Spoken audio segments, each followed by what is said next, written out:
It's hard to hold this book. Here you go. I'm reading from Derek Bell's Faces at the Bottom of the Well. Um, Really good book. And I'm reading the essay. I read about legal resegregation. Now I'm reading the essay on aliens wanting black bodies. Always stuck out of my mind. It's been in my mind for years since I've read this book. So let's continue.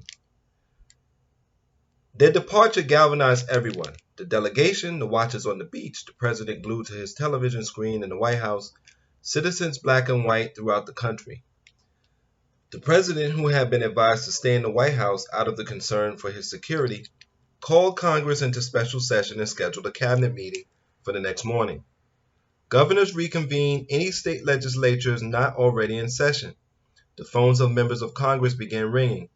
As soon as the millions of people viewing the space traders offer on television saw them move back across the water, and never stopped till the morning of 17 January. There was a definite split in the nature of the calls, a split that reflected distinctly different perceptions of the space traders.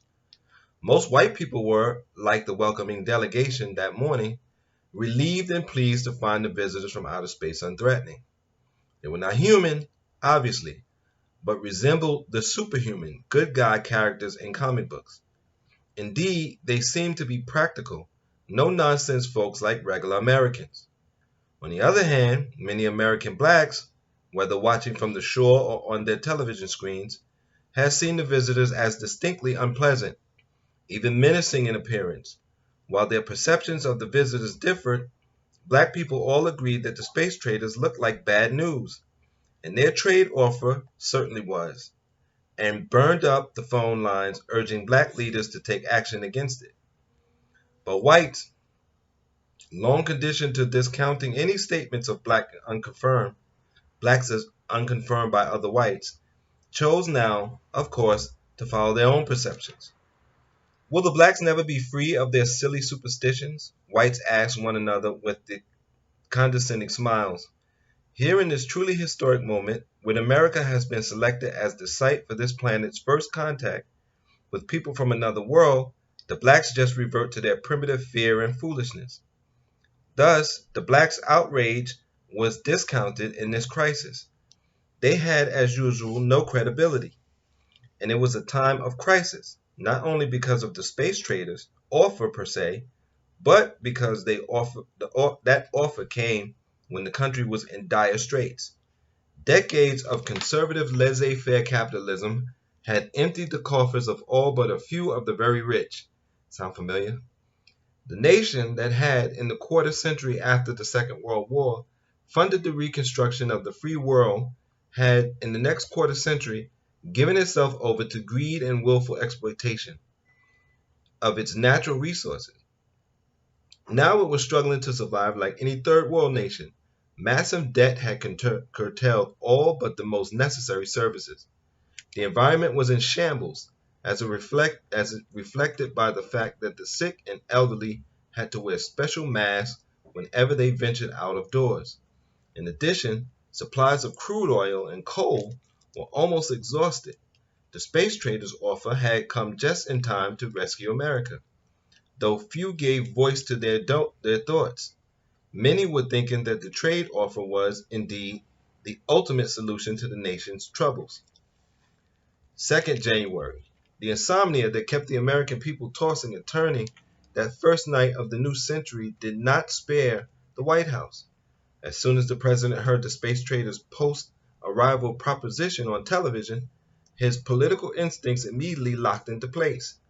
This was big, and it looked from the outset like a no-win situation. Not a happy crisis at the start of an election year. Even so, he had framed the outline of his plan by the time his cabinet members gathered at 8 o'clock that morning, or the next morning. There were no blacks in his cabinet. 4 years before, during his first election campaign, the president had made some vague promises of diversity when speaking to minority gatherings. But after the election, he thought, what the hell? Most blacks and Hispanics had not supported him in his party, although he had followed the practice of keeping one black on the Supreme Court, it had not won him many minority votes. He owed them nothing. Furthermore, the few black figures in the party always seemed to him overly optimistic and, to be frank, not very smart. But now, as the cabinet members arrived, he wished he had covered his bases better. And we'll stop right there. Uh,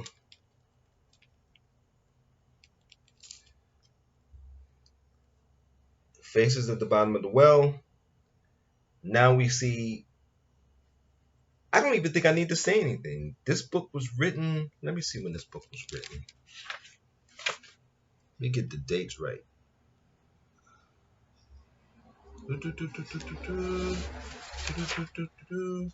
When was this book put together?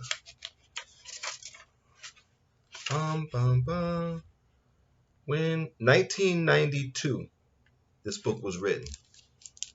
And tell me if that's not what we're going through today. Now, I'll just leave it at that. Until next time, take care of your mind, take care of your body, and please be safe.